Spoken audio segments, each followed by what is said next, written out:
with. So now let me share my screen. Do you see the presentation? Yes. Okay, very good. So let me start.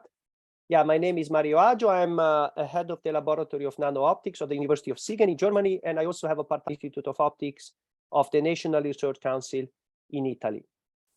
So maybe let me tell you where is Siegen for the people who don't know. So Siegen is located in North Rhine-Westphalia, the region of Germany with the highest population, 18 million people, and it is not far away from large cities like Cologne, Frankfurt, and Dortmund. The place is actually quite pleasant. You can really enjoy a beautiful nature with forest, rivers, and so on. And you see also there is a small picture of the Department of Physics, which is located in a historical building. So it's also quite nice to be in in an historical building and doing research. So yeah, let me go to the topic. So the title is Ultrafast Quantum Nano Optics. So that looks like a series of buzzwords. So I'd like to maybe start here to explain a little bit what I mean by that. And I hope that by the end of the talk, you will have an idea about what we are doing and in which direction we are trying to go. So here you see three big chapters of essentially optics and spectroscopy. You have quantum optics, which traditionally deals with single quantum systems like single photons, single atoms.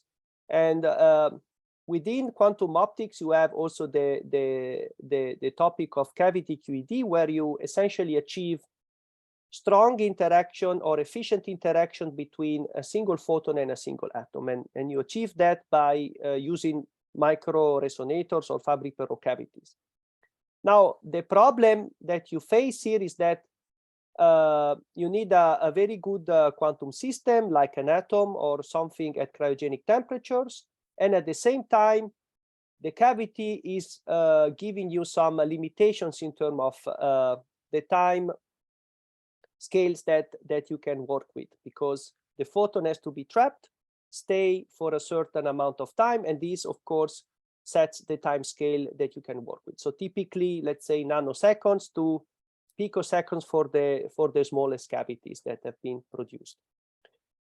Okay, so another interesting domain is the one of ultrafast spectroscopy. So in this case, you are still playing with quantum mechanics to some extent, but in that respect, you are working with very short pulses, so that even though the system loses its coherence very quickly, because your pulses are very fast, you can still manipulate and probe quantum phenomena. The drawback is that the interaction is very weak because you don't have a cavity. So typically you can do this type of experiments on ensembles. Okay, so in the case of quantum optics, you have a two-level system or an ideal system in a cavity. Here you have a system at room temperature, let's say, and you probe it very quickly so that you can still see some quantum effects. Now, in the last topic at the bottom, you see nano optics. So nano optics traditionally is coming from single molecule spectroscopy and near field microscopy. But if you place it in this context, you can think that maybe with nano optics, you can combine the two things, in the sense that you can try to address one single quantum system at room temperature, let's say, and at the same time probe it sufficiently fast that you can still control or read out some quantum effects. Okay, so this is the main idea. Now let's start from one result that maybe it's interesting in this context. So I told you before that we need a cavity in order to achieve efficient light matter interaction. So the question that we set now is, do we really need a cavity, or can we also find other strategies. And one interesting project that we had some years ago was about focusing light in front of a two-level system and ask the questions, how strong is the interaction? So what we found out theoretically is that if you focus light very, very tightly, so down to half of the cross-section of the two-level system, then the laser field is completely reflected by one single two-level system.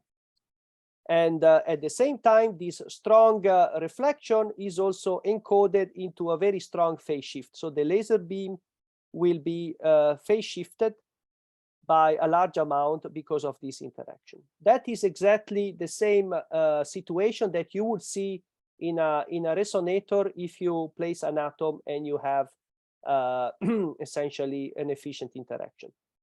Experimentally, as far as I know, the best result is this still this experiment with an attenuation of 25%. It's not 100 because there are many technical issues. One of the most important one is that a single molecule has a branching ratio, so it is not a real two-level system.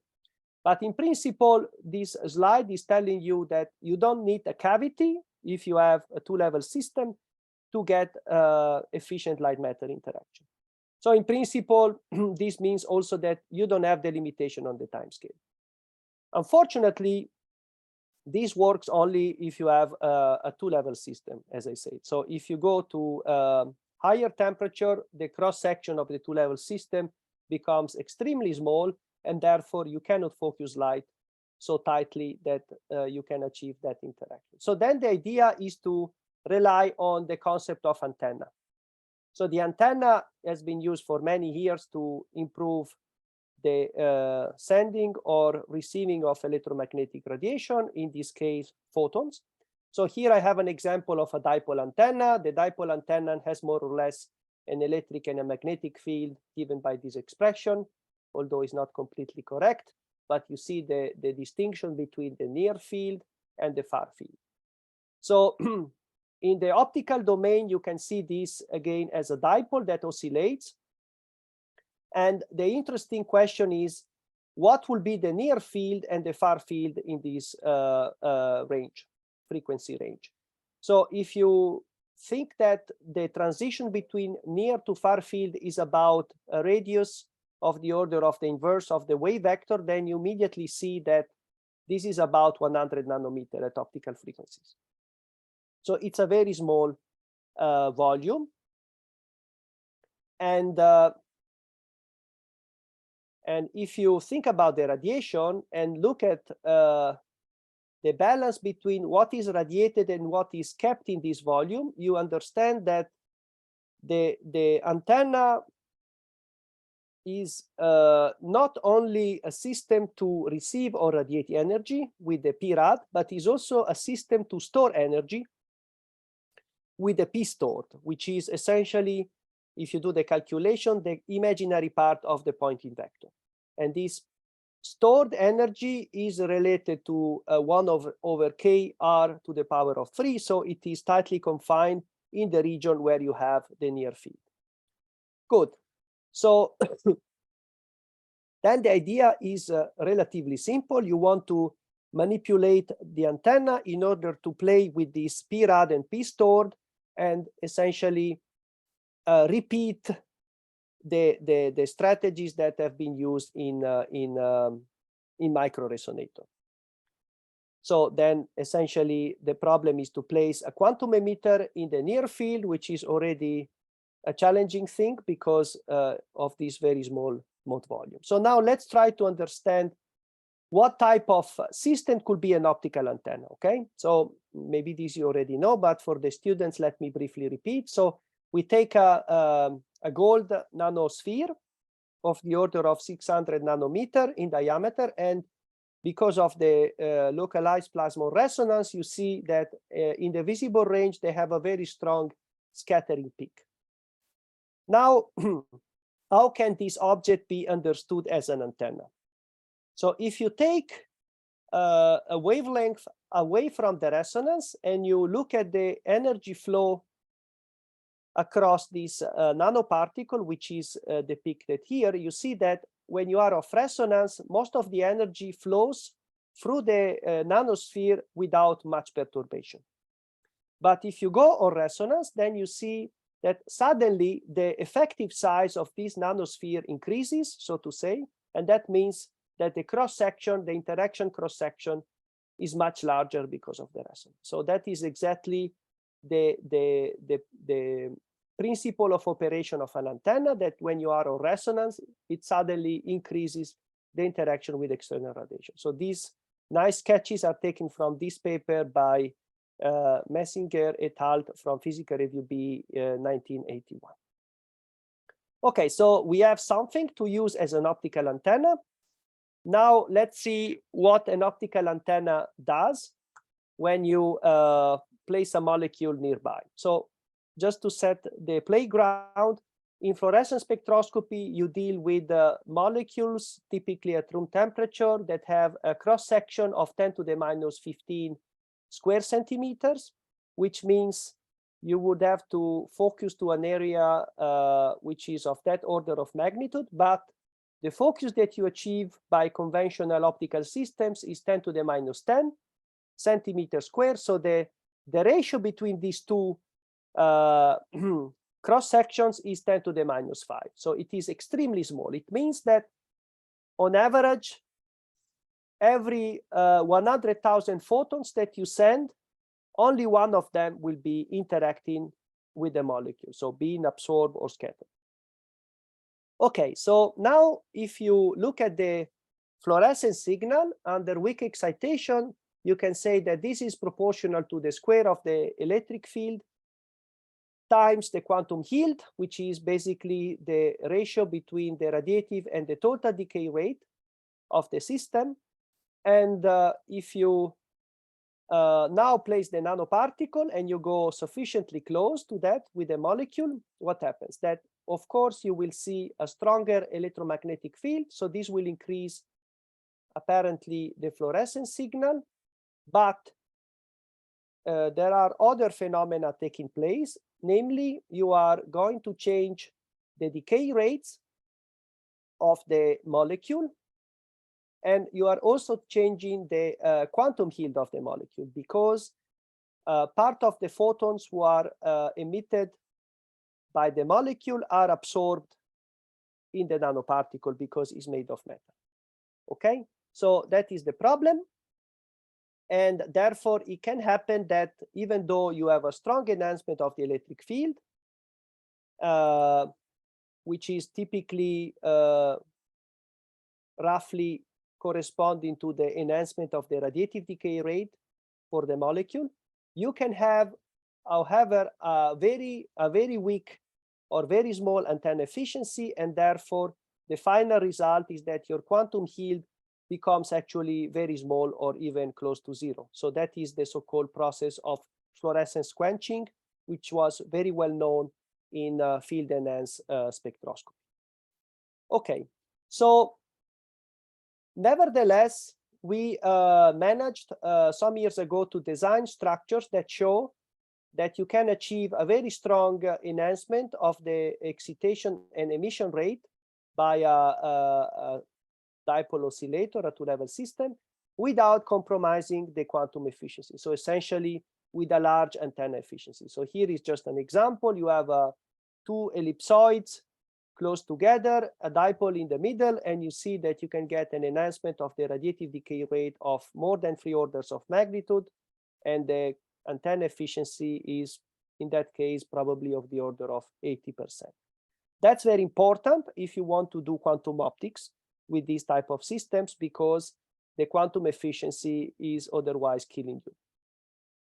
Okay, so now let's try to make a comparison. So we have the optical microcavities, which represent the downscaling of a Fabry-Perot resonator. So this is currently one of the most advanced concepts for strong light-matter interaction. You see here in this review by Karivahala a classification of how these microresonators can work, basically either with a high quality factor or an ultra high quality factor, and vice versa, with a reduced mode volume, which, however, as you can see here in the top right, cannot become smaller than the cubic wavelength because of the diffraction limit. However, if you go to optical antennas and go beyond the concept of a nanosphere, you can see that you can make a link between the concept of a microresonator and an antenna, and see the antenna as a nano cavity, in which the quality factor, of course, is not anymore the first parameter because of the losses, but the first parameter becomes the mode volume that can become very, very small. And so here you see in this review article that I wrote some years ago, some ideas about how one could classify these type of structures. So now let's try to quantify a little bit what can we expect in terms of light matter interaction from these objects seen as nanocavities. So let's start from the quality factor. What we do here is to use essentially antenna theory, classical antenna theory for electrically small antennas that was developed by Chu and Harrington in the 1940s, more or less. And you see here that basically you can obtain from this theory an expression for the quality factor as a function of the volume of the antenna.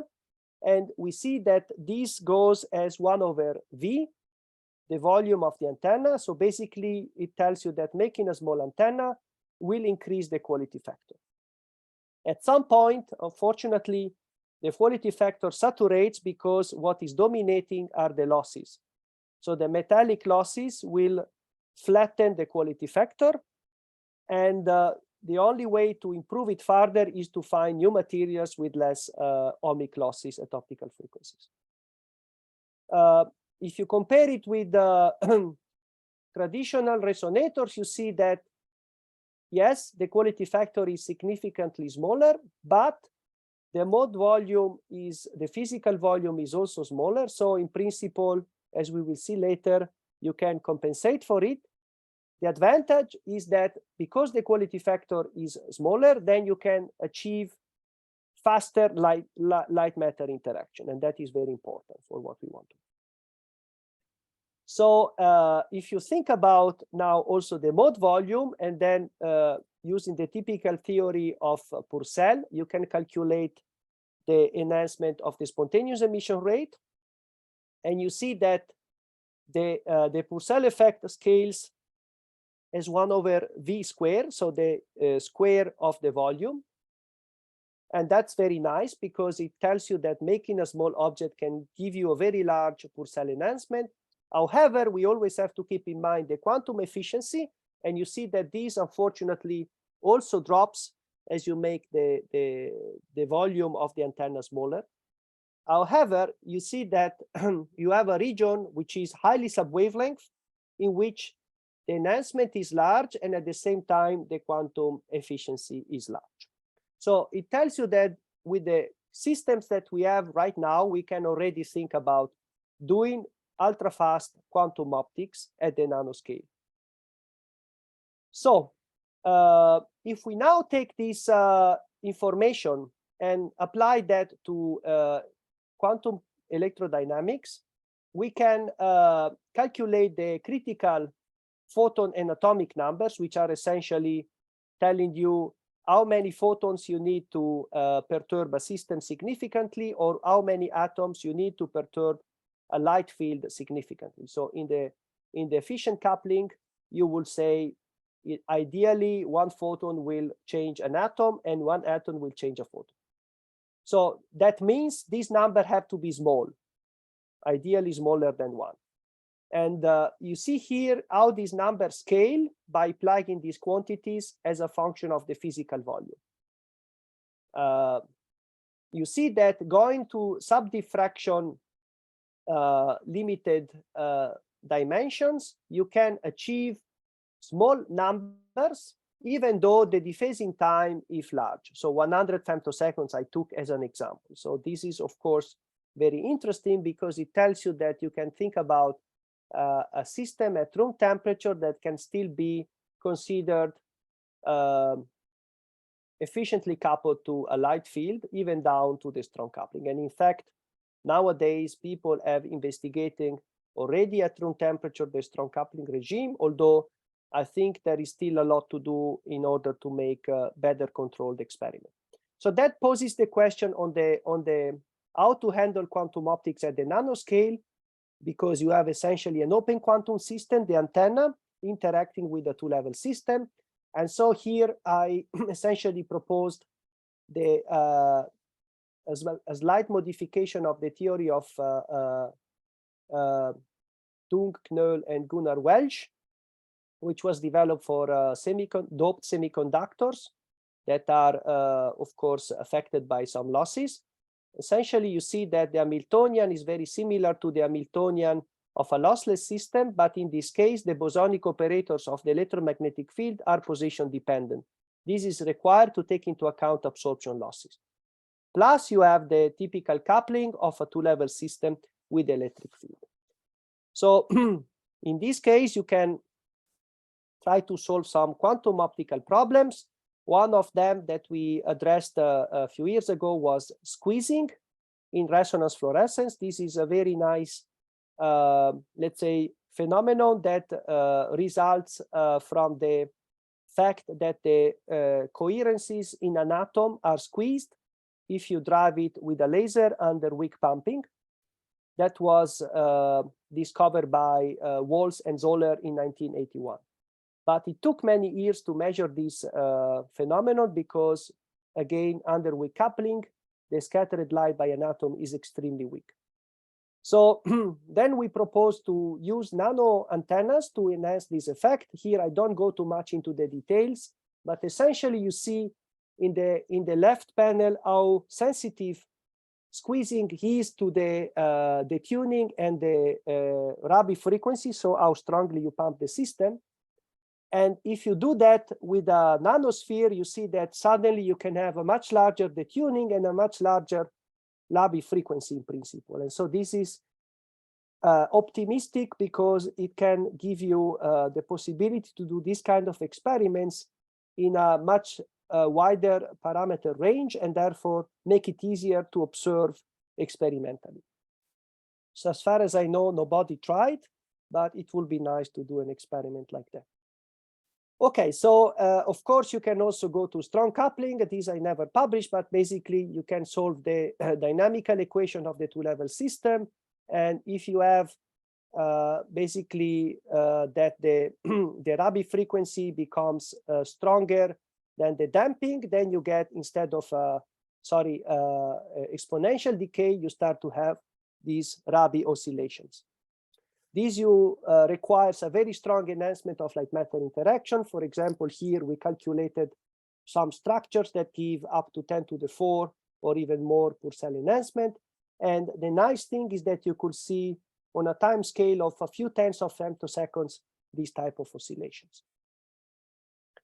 Okay, so now let's start to go a little bit more into the ultrafast. So basically, the idea will be then to use short pulses to coherently control or probe a quantum system at room temperature. So the first experiments have been done by the group of Nick van Hulst using fluorescence detection, so without an antenna in principle. And so in some sense, you lose a little bit of information on the coherence. And our idea would be to try to do it coherently. So let's try to understand what pulsed excitation does if you have a two-level system coupled to an optical antenna.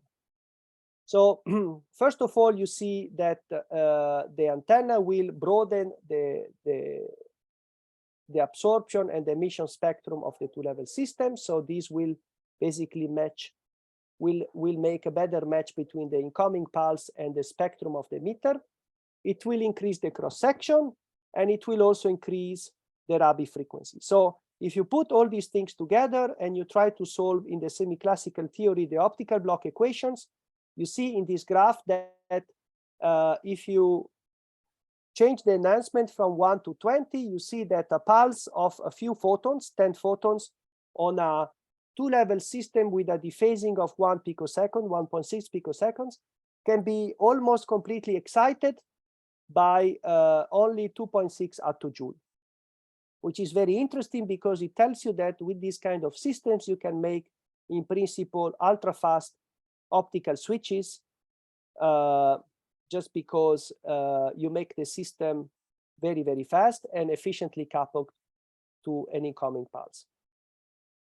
So I will come back to this later, but now let me give you a little bit of experimental results. So of course, the problem will be to try to make structures and have quantum systems that are suitable for these type of ideas. We started to do nanofabrication in collaboration with the nanostructures department at the Italian Institute of Technology, showing that we can make very nice nanocones, so objects that have a very sharp tip and a basis of about 100 nanometers, so that they can at the same time give rise to strong field enhancement and at the same time keep a large antenna efficiency. And we applied these structures for the study of single quantum dots. This is an interesting system because we don't have a shell in this quantum dot. We have a system that essentially is not protected, and therefore it has a strong blinking effect. It has a strap state emission, and so it is not, let's say, a good quantum dot. But it's interesting because you can see how the photophysics changes when you couple it to a nanocone. And this is what we experimentally investigated. So we managed to find, first of all, nanostructures that are resonant with the quantum dots, these nanocones. We functionalize AFM tips to pick up one single quantum dot, and then we move the quantum dot on top of these nanocones. So the results is summarized here. You see that as a function of the coupling strength, you can shorten the lifetime significantly, as you see on the right pattern.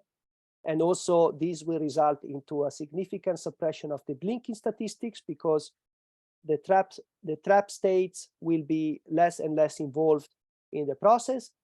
But also you see that the emission spectrum is now almost purely excitonic, so that the strap state emission is negligible because there is no anymore a large probability that you go there compared to the decay probability. And we could also quantify the enhancement of the excitonic and biexcitonic enhancement, which is of the order of 3 orders of magnitude. So that was a very nice experiment, I would say, because it was quite quantitative and also on an interesting system that has this, rich photophysics.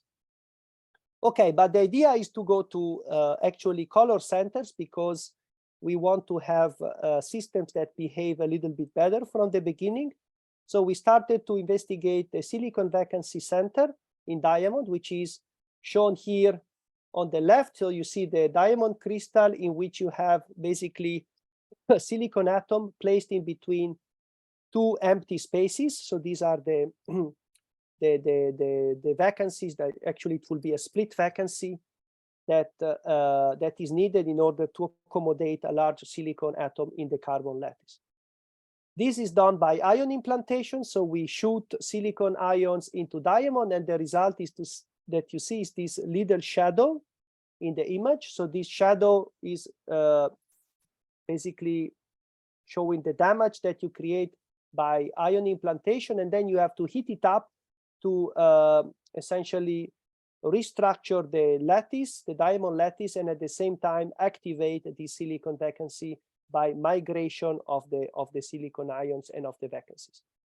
This is an extremely robust system. You see here the spectroscopy, large temperatures. The fluorescence remains even at 800 Kelvin.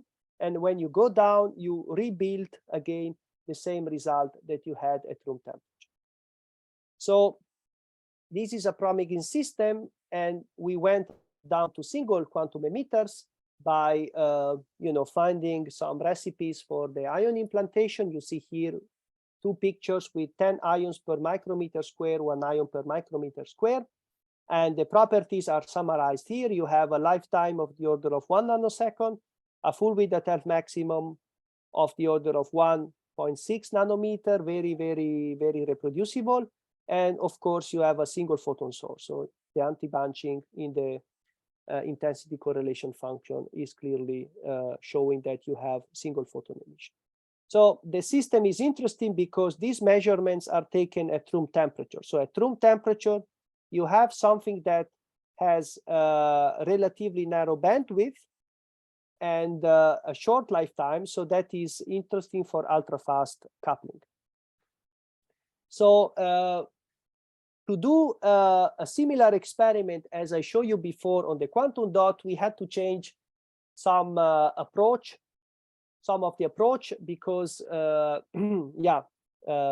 the system is not the same. And so we started to fabricate, again, in collaboration with the friends and collaborators in Italy, these scanning antennas on an AFM tip.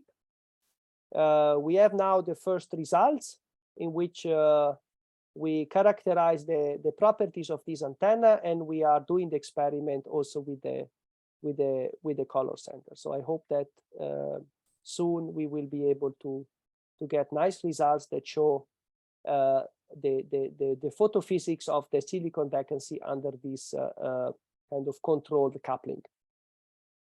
Okay, so one of the problems, and I'm almost at the end, one of the problems that arise when you start to do this type of experiments is that your system becomes much faster. So the 1 nanosecond that you have without coupling could become 1 picosecond or even less. And if you want to do time-resolved experiments,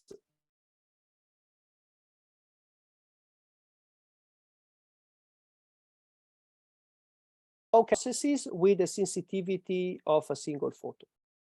So if you take a single photon detector, you get at the moment maybe a few tenths of picosecond with SPADs. If you go to superconducting detectors, maybe you go to 1-2 picoseconds. So, but it's still not enough if you really imagine that you can make these systems sub-picoseconds. So the problem is to develop techniques that are able to detect single photons with a time resolution better than 1 picosecond. And one of the techniques that we think could be interesting is the use of optical gating. Optical gating has been used by physical chemists before already, but not on single photon emitter, so basically on ensemble. The idea you see here, for example, you can take a medium with a third order nonlinearity and place it between two cross polarizer. If you take a fluorescence beam, this will be blocked by the cross polarizer, but with a gate pulse, you can, via the Kerr effect, rotate the polarization of the probe and therefore get a little bit of transmission and detect the single photons, let's say, with a time resolution given only by the nonlinear effect. So this can be really fast. However, you have to do it with a very high repetition rate because that is the condition for detecting single emitter. And so that imposes that you are going down with the pulse energy because you need a high repetition laser, an oscillator. So we calculated, for example, what type of effect you could get by reducing the pulse energy and focusing light. That's a very simple idea. And this can be done in this model semi-analytically by taking into account the diffraction of the Gaussian beam and the dispersion of the pulse in the Kerr medium. I don't go into the details of the equation, but I guess you can understand what type of new things happen if you focus light. And essentially, the problem is to calculate the Kerr effect and the essentially polarization rotation in this type of situation. We did that by getting some non-complicated calculations, and we obtained this result in which you see that, interestingly, you can achieve a high gate efficiency with realistic conditions in terms of nonlinear material and focusing strength. What is very interesting to point out is that there is a correlation between the focusing of the probe and the focusing of the gate. which is not trivial because you see that the probe has to be focused more tightly than the more tightly than the gate P. And yeah, so but these focusing strengths are doable because are of the order of a few tenths of micrometers. And the time resolution, as I said, assuming a pure electronic nonlinear effect, can be of the order of 100 femtoseconds.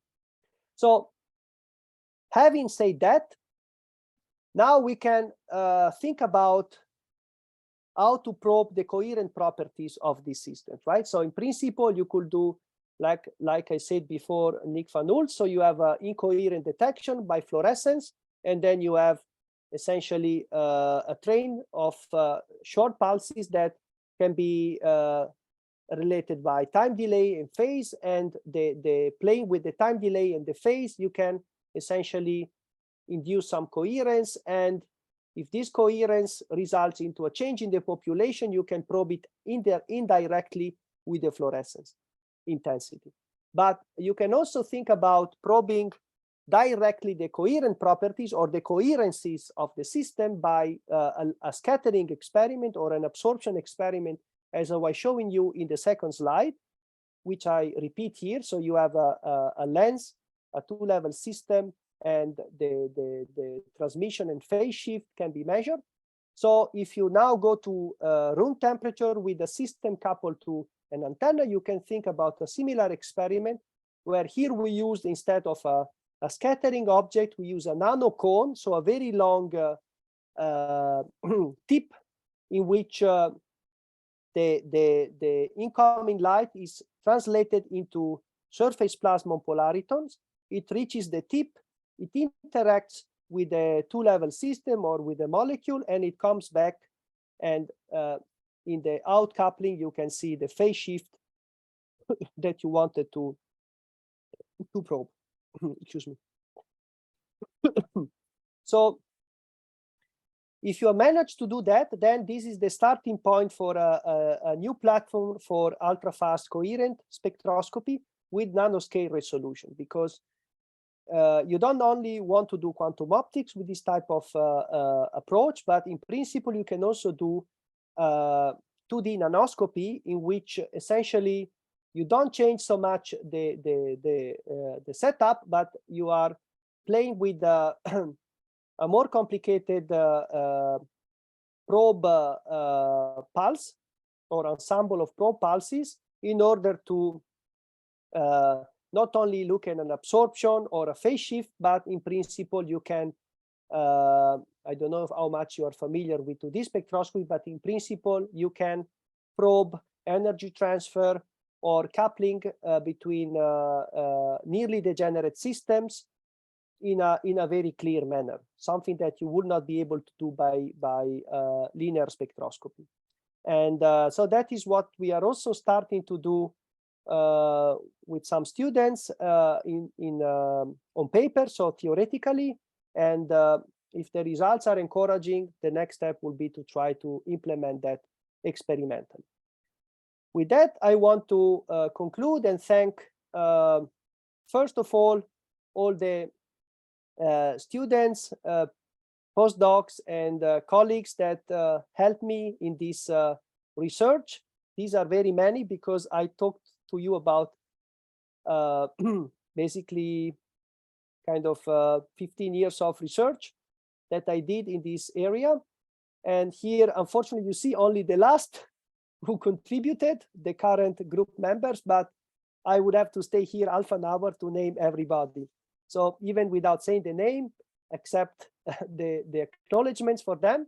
And also I would like to thank the funding agency that enabled this research. And thank you, of course, all of you for listening to my presentation. Thank you. Thank you very much, Mario, for this impressive presentation. It's very peculiar because in the science, the first one counts, but in the impressions, the last one remains. So we have already questions from the audience. I will start first of all with a question from Sergei Borisenok. I hope that I'm pronouncing well his name. Question to the slide 16. Is the dust lines on the plots are parabolic in both cases, including the left picture. So I suspect that you should go back to the slide 16 in order to reply to this question from Sergey. Sergey, I'm sorry. Ωραία, πού πάει το email πάλι. Δεν βλέπω τα σχόλια. Εσύ τα βλέπεις όμως.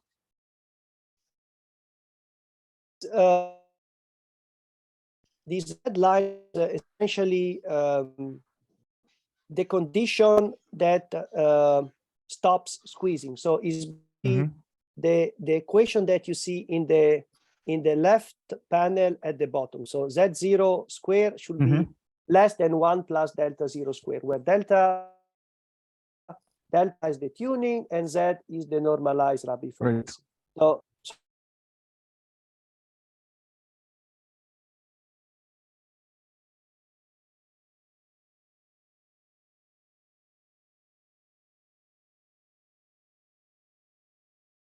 zero, and therefore the curve will change and become broader. But the function is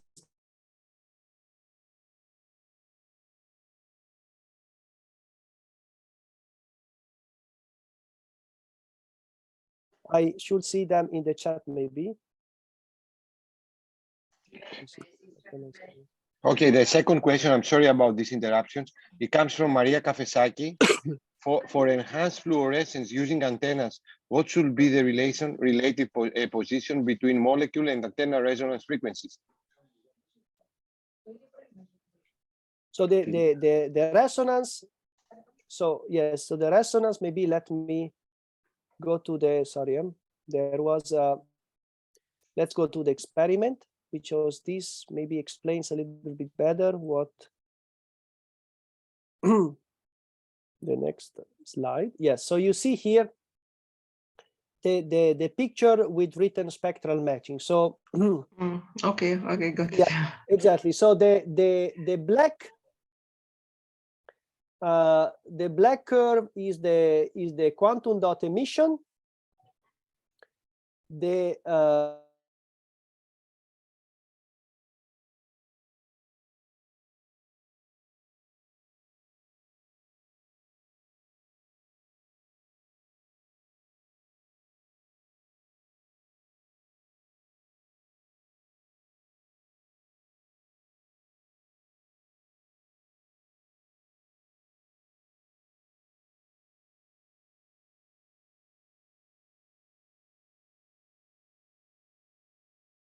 at the same frequencies of the emission spectrum.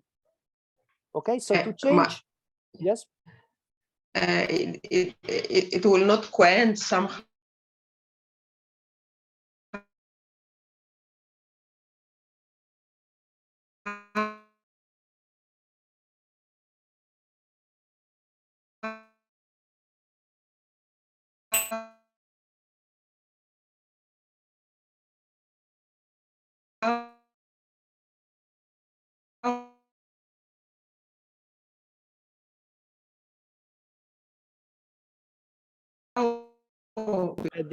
At the excitonic transition, you can still excite it where it fluoresces. This is, of course, clearly possible.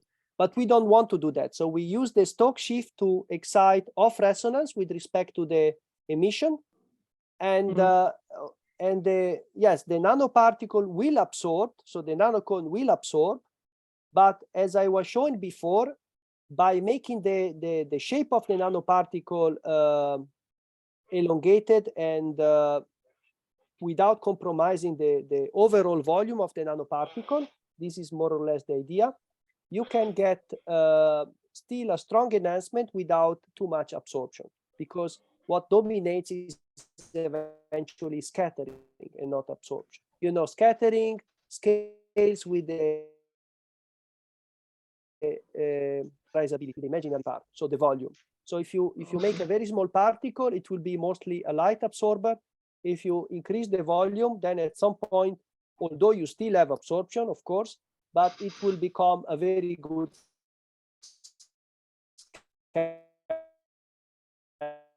scatterer. Okay, Mario, thanks. There is a question from Nectarios Papadogiannis, Professor Papadogiannis. He was a vice rector in our university, Mario, and an expert in lasers.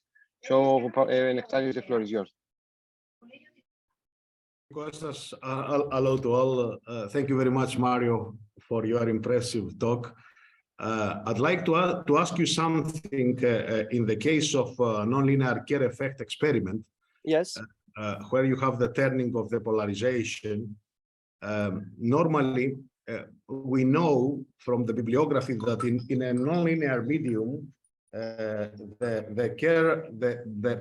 nonlinear index of diffraction is in the order 10 to minus 12, 10 to minus 13 square centimeter over watt. And you use here a laser which is in the order of, I mean, few nanojoules to pump the nonlinearity. How it is possible to achieve a turning in the polarization because of this low intensity? This is something that impressed me. Yeah, exactly. That was also the one of the critics of a reviewer for our proposal. Said I was not the reviewer. No, I know, but that's the first. Yes, that's the first kind of impression that one has. I mean, this goes with the fact that in the phase shift or in the polarization rotation is not the energy that matters, but is the electric field or the intensity. So the intensity can be still sufficiently large if you reduce the cross section of the beam. So that's exactly the point of the calculation here. So of course, intuitively,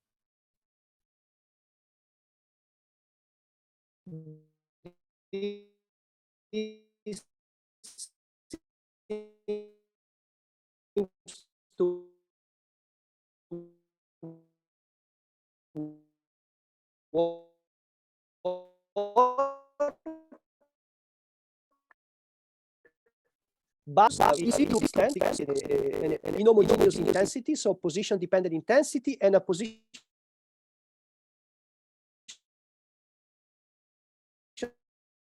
how this situation works. The second problem is that because of the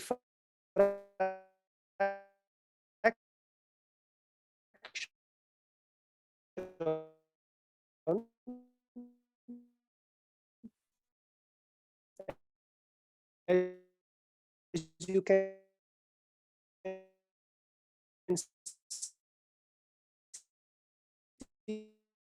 see already, we have a limitation on the length because you see that the efficiency, the gate efficiency, when you have a length of 3 millimeter is 70% more or less, and if you go to 5 millimeter is just a little bit larger.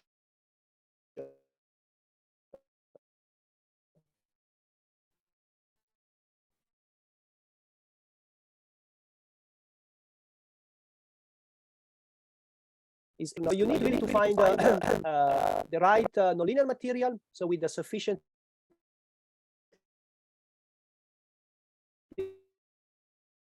large chi-free manner, and at the same time you have to implement this with a delay line because you need to scan the time. So it's not easy, and I can confirm here we have a PhD student doing that. It's not easy, but step by step is coming. Okay, thank you. If just a fast question, Kostas, if I can, I mean, informative. 1 gigahertz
Okay, have you ever used chirp laser pulse to control the dynamics of the different resonant peaks in the first part of your talk?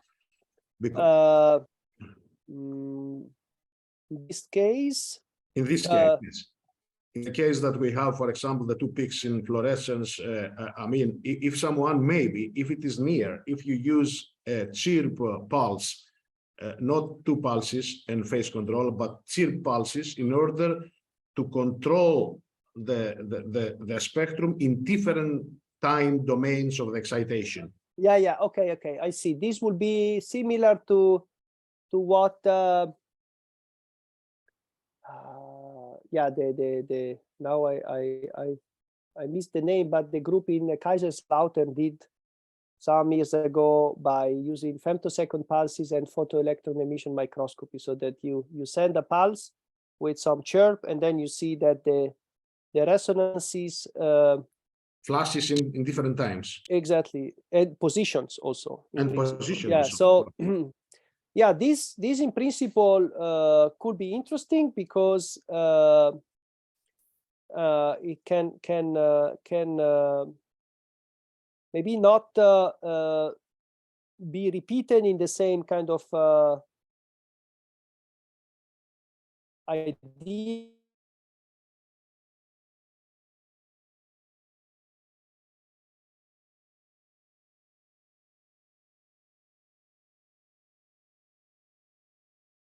Because you are not, I mean, for example, in the you are not able to resolve in the spectrum because they are at room temperature, but they are there somehow with their own coherencies and so on. And so, in principle, with the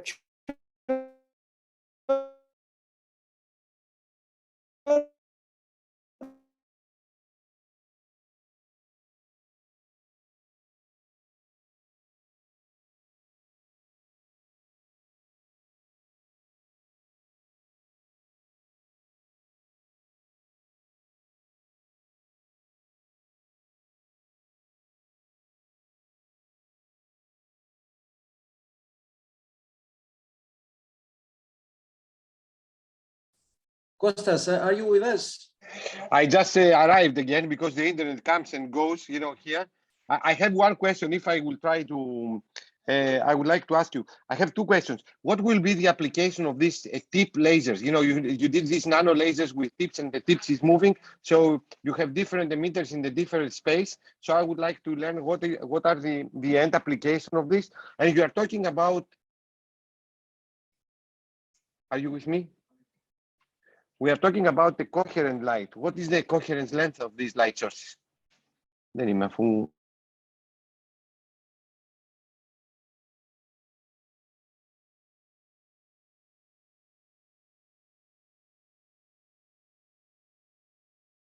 So maybe I try to answer. I mean, this structure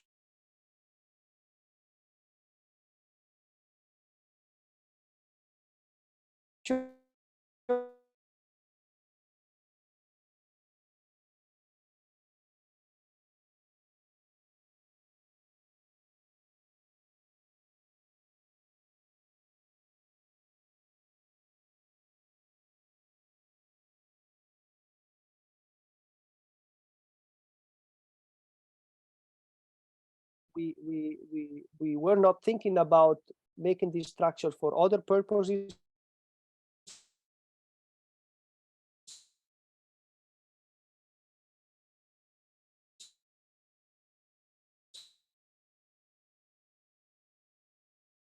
So much use the nano core also for in free electron lasers. So, for example, so there are many applications of such structures. But I mean, so far for us was more like the idea of using them for fluorescence enhancement, or to change the photophysics in a controlled manner. Konstantinos, are you back? Yeah, I'm with you. I just moved to another computer. So I would like to ask Mario, how the results of your experiment will change if you are moving not in circular nanoparticles, but let's say to use ellipsoid nanoparticles? Yeah, so the elliptical nanoparticle is what we also studied. So you see that yeah, the sphere to some extent is a little bit limited because it does not allow you to achieve at the same time a large enhancement without compromising the quantum field. So we already started to look into that. We already studied the ellipsoidal particle, and they perform much better. Actually, this is because you make a sharp, so you have a sharp tip, you have a lightning rod effect, but also because by elongating, you go to slightly longer wavelengths where the absorption of gold, for example, is significantly smaller. That's another aspect that I did not mention, but that is playing an important role. So making these experiments with emitters at 500, 600 nanometer is significantly more challenging than at 700 nanometer. It's just like a 100 nanometer difference, but because gold has a interband absorption starting at 650, something like that, that is why, yeah, it makes a difference. And you are talking about the coherent light. In one of your transparencies, you are talking about the coherent, but I suspect that you have a spontaneous emission all the time, no? So what is the coherence length of this coherent line that you are talking about? Yeah, so the coherence is given by the I mean, the laser has a very long coherence length, but eventually the coherence is determined by T1 and T2. So T1 is 1 nanosecond. If you go to cryogenic temperature, T2 will be also about the same value. But at room temperature, T2 is much, excuse me, is much shorter. So I was showing that we did calculation with 1 picosecond, even 100 femtoseconds coherence time. So of course, in this case, you can still manipulate the system coherently if your laser is shorter than that. So if you have 1 picosecond coherence time, it is clear that your laser must have a coherence time of less than 1 picosecond. Otherwise, you will not, sorry, not a coherence time, a pulse duration. Otherwise, then you will not see anything interesting. So in principle, if you have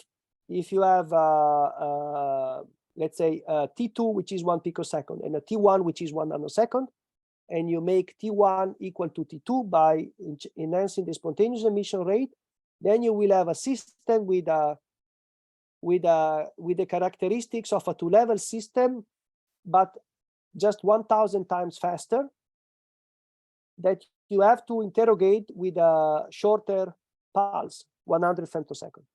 The advantage will be that you can do that at room temperature without a cryostat. And so you can create quantum systems that you are able to manipulate using ultrafast techniques. And that would be nice because you could really open a new chapter of quantum optics. Thank you. And I have a last question. What is the impact of the cavity to your experiments? Why you cannot achieve this, just using, nanoparticles without a cavity? So the cavity, does it has an impact to the bandwidth that you observe, to the amplification? If you have an amplification, how many times, the photons they are circulating within the cavity? Yeah, It was not a clear. Yeah, exactly. So we don't want to use a cavity. So that's the idea. We eliminate the cavity, we just put the nanoparticle. Okay, correct. So at this point, I would like to thank once again, Mario. I would like to excuse for my internet connection problems, but since we have placed Mario as a co-host, I think that the whole conversation and the whole discussion moved smoothly. I would like to invite you next week. We are going to have another Italian speaker, Andrea Ferrari, or I think he's in the next week. He's going to speak about spectroscopy and other things that he's expert. Mario, thank you once again. I would like to thank all the participants for the participation, for the discussion. All the presentation will be uploaded to the YouTube channel of the International Relations Office. And I hope to see you next week. Thank you very much, Mario, and all of you for your participation. Thank you. Thank you very much. Bye-bye. Bye. Ciao. Bye. Ciao, Maria. Bye-bye. Ciao.